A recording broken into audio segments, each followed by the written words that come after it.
Hello and welcome to Aging is for Everyone. I'm Laura Mondello and I'm your host for the show.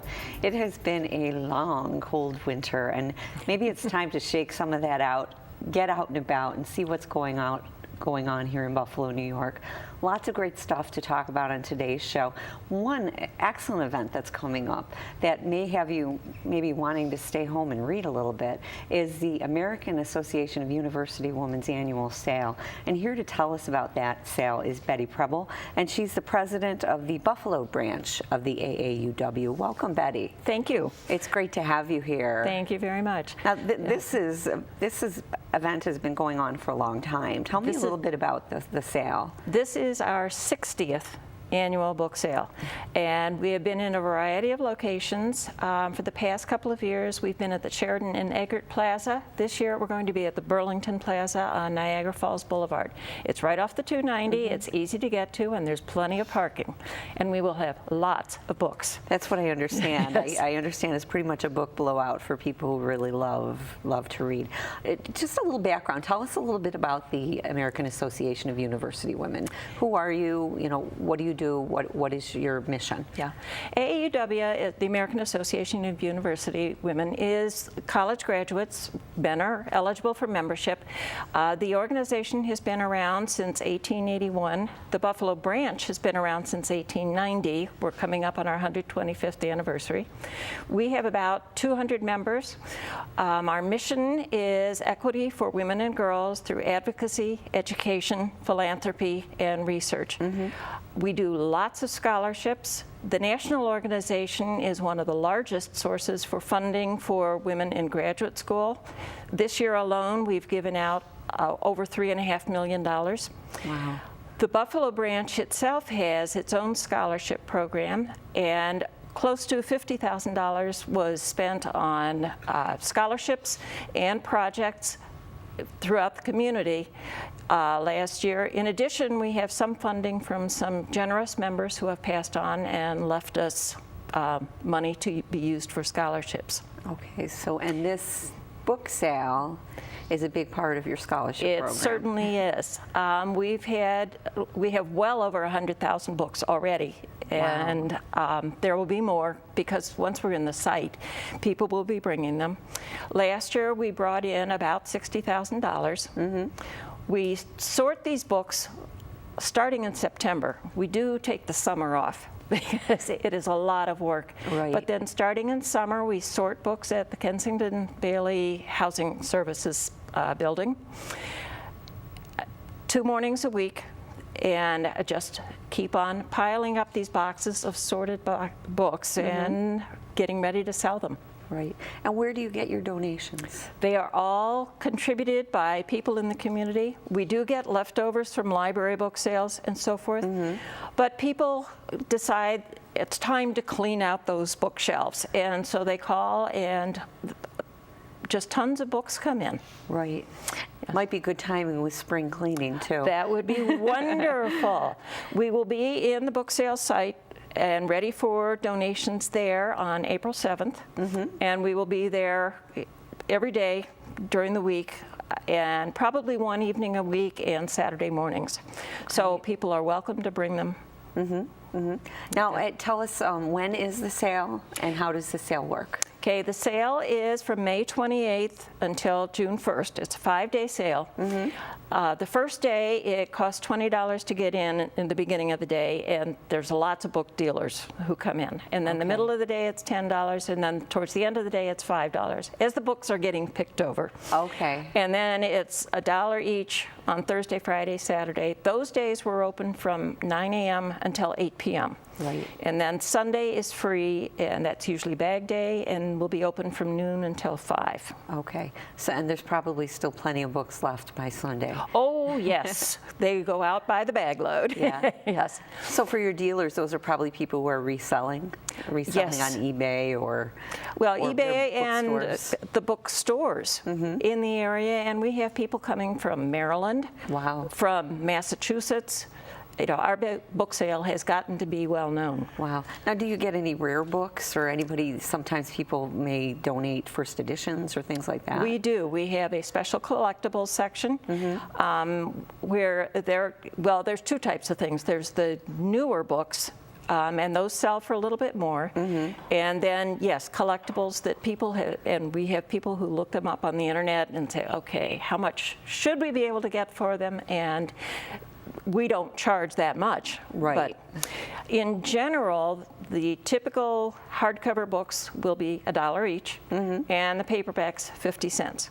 Okay, so it's a good deal. And the children's books are generally less. Right. Now, are there any particular types of books that you're looking to get donated? Almost Any any genres that are more popular than others?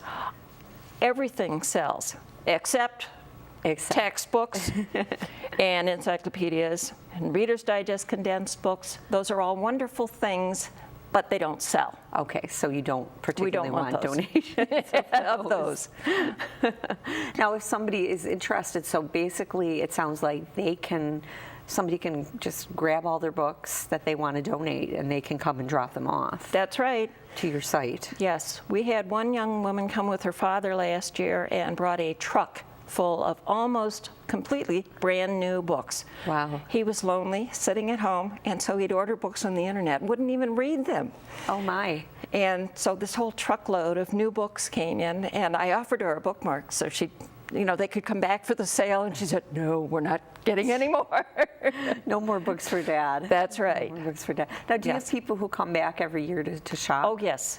We have a mailing list, and towards the early part of May, we'll be sending out postcards to 3,000 people who have been here for the last 4 years. Uh-huh.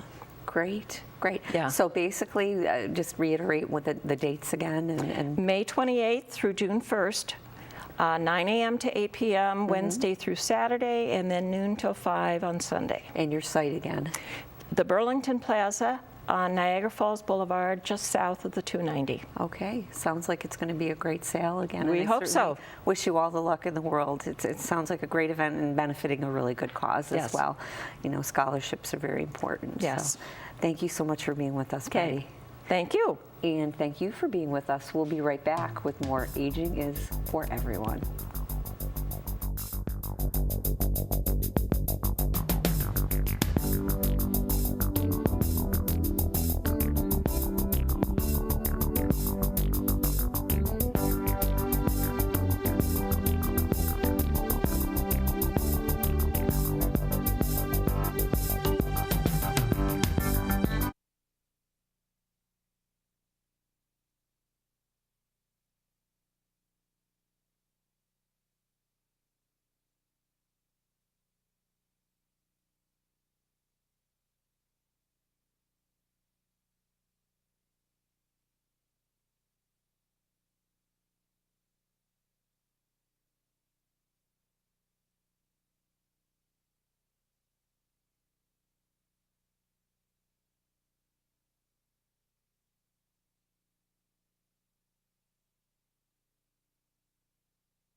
Welcome back to Aging is for Everyone. We're talking about fun things to do and see in Buffalo, New York.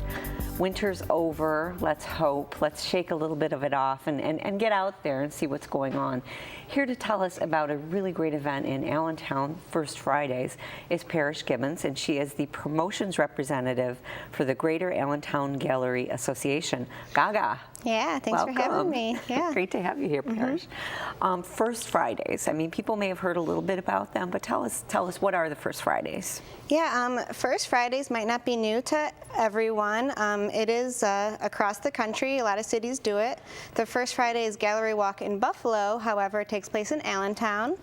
It's an evening. It takes place every first Friday of the month, and so in the evening, restaurants, businesses, and galleries stay open later. They have events, they have specials, anything to really bring the community down to Allentown. Right. So that takes place every first Friday of the month. Great, great. And I think people are, looking for things to do, especially free things to do sometimes. Absolutely. Yeah. Yeah, that's one of the benefits of First Fridays is that it's free. You just go down, you explore. A lot of the opening receptions have complimentary wine and hors d'oeuvres, so it's always a nice kind of night out with the group. And what's really convenient about Allentown is that everything's so close. That is why it's called the First Fridays Gallery Walk. You can just kind of walk down Allentown, and there's so much to see, and everything's really connected. And when we started, it was just kind of started as a couple galleries, Indigo, Studio Heart, Buffalo Big Print, and over the years we've incorporated more of Allentown and tried to represent other sectors. So we have the Young Center on Franklin, we have Starlight Studio on Delaware, so we're really trying to show off what Allentown in general has to offer other than just Allen Street. Right. And people can kind of get a feel for more than, more what's going on in the art world maybe in Buffalo, because it's local artists generally. Absolutely, yeah. They bring in a lot of local artists, and with all the universities and colleges within Buffalo, we have a great young group of artists that are always looking for somewhere where to have either their senior shows or just their first shows. So even if you think you're kind of familiar with Allentown, there's always something new to come check out, which is what makes it kind of so special. Right. And what are some of, you mentioned some of the organizations. Do you have a set group of galleries that participate, or does it change by month? Anybody who kind of considers them to be a business owner in Allentown, we invite to be a part of it. I'll mention now that our website, firstfridaysallentown.com, is such a great resource, and it's a community managed website in the sense that any business owner, restaurant owner, gallery owner can log on, create an account, and can promote what's going on their First Fridays. So whether they want to promote a band that's playing at their restaurant or at their bar, or a business promoting that they have some new items in, or galleries promoting an opening reception, they can log on there and promote themselves. And it's a great resource for people who are looking to find what's in Allentown, this First Friday. Right. So if somebody's interested in, First Friday's coming up, what exhibits are going to be at which galleries, where might I want, they could sort of pre-plan what they wanted to do. Our website is great. It actually has we utilize Google Maps right on there, so you get a nice bird's eye view of all of Allentown, and you can say, I want to go to this place, I want to go to this place, I want to go here. You can really map out your evening, and it's really great. Right. It sounds like it. So what are some of the events that have happened during First Fridays, like some of the shows that maybe stick in your mind? I love a lot of what Hall Walls does, and that's definitely off the beaten path. They have a beautiful exhibit in the back, and they have a lot of great concerts. Even Pauza Art House recently just had an exhibit of Lori Tanner's, which was really wonderful. She makes really beautiful artwork, and that was up for several months, and it brought in a lot of new interest. And Pauza Art House also does kind of jazz nights, so that's really fun as well. It sounds like it. Yeah. Sounds like it. Tell us a little bit about Gaga, about the Greater Allentown Gallery Association. Gaga, as we go by, is just a really group of gallery owners, really. I started attending because I was connected with Starlight Studio, an art gallery, which is a project of the Learning Disabilities Association. So that was kind of my way in, and it really is just a group of gallery owners eager to bring more to Allentown. And so they kind of started in about 2009.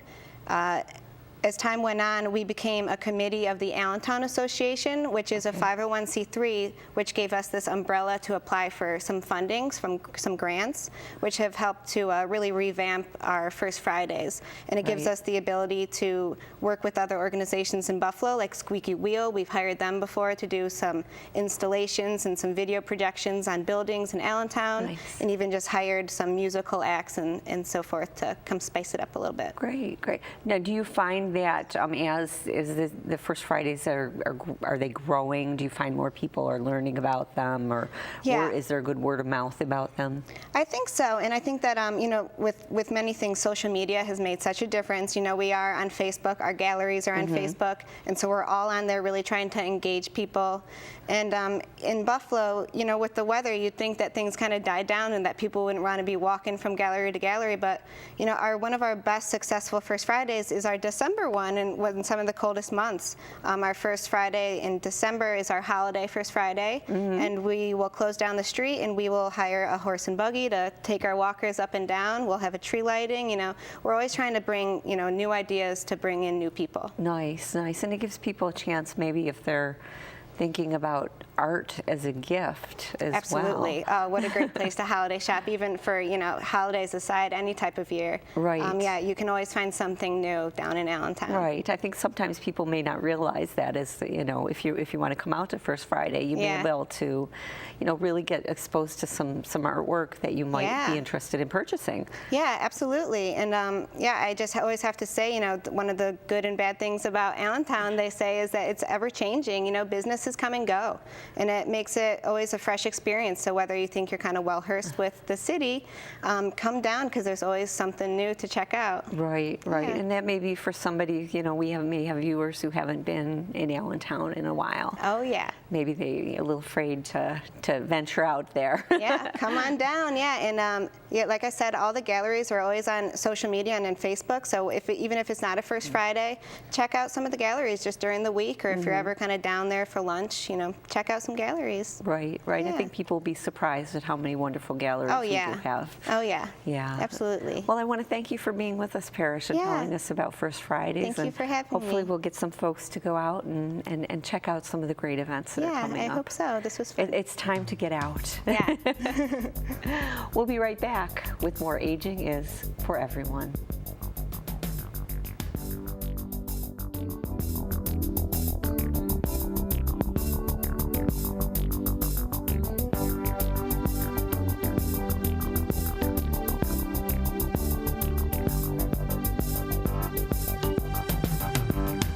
Take care.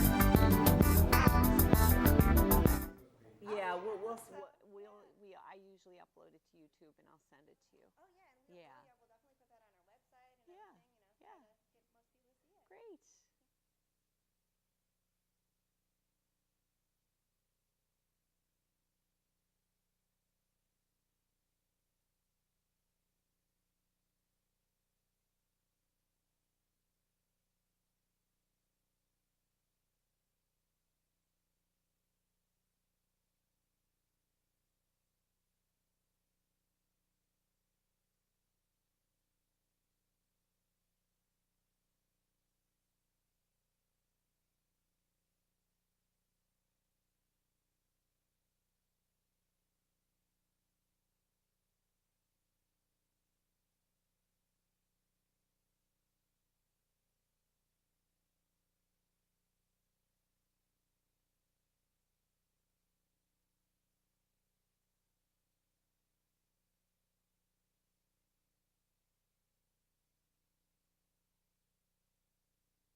Back to Aging is for Everyone. We're talking about places to go and things to do in Buffalo, New York today. And the West Side Bazaar is a place that you do not want to miss. Here to give us some information on the bazaar, Market Manager Michelle Holler, Ben Bissell, who's from the Westminster Economic Development Initiative. And we also have a guest who is one of the people who sells her wares at the market. So welcome to you all. It's great to have you here. It's great to be here. Thank you. First, just give us a basic background. What is the West Side Bazaar? Where is it? And why would people want to go there? The West Side Bazaar is located on 25 Grand Street. It's a market that holds both food shops and both retail, jewelry, and art. We have over 16 food vendors, or 16 vendors, and we have vendors that are from all over the world. So people from Burma, Thailand, Nepal, Ethiopia, and each shop is really unique.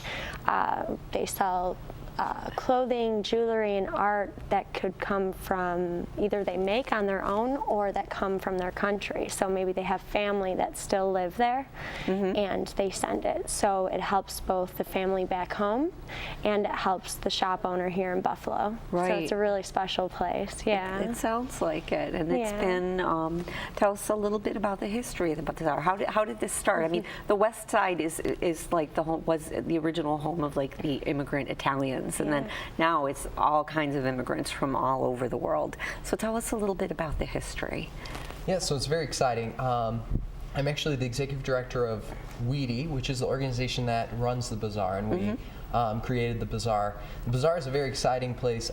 It was actually in the vision of an individual named John Perry, and it was actually a group of stakeholders from the West Side, people who were interested, concerned citizens about the West Side and where it was going, and saw a lot of potential. And so one individual came up with the idea, and the idea just kept exploding, and more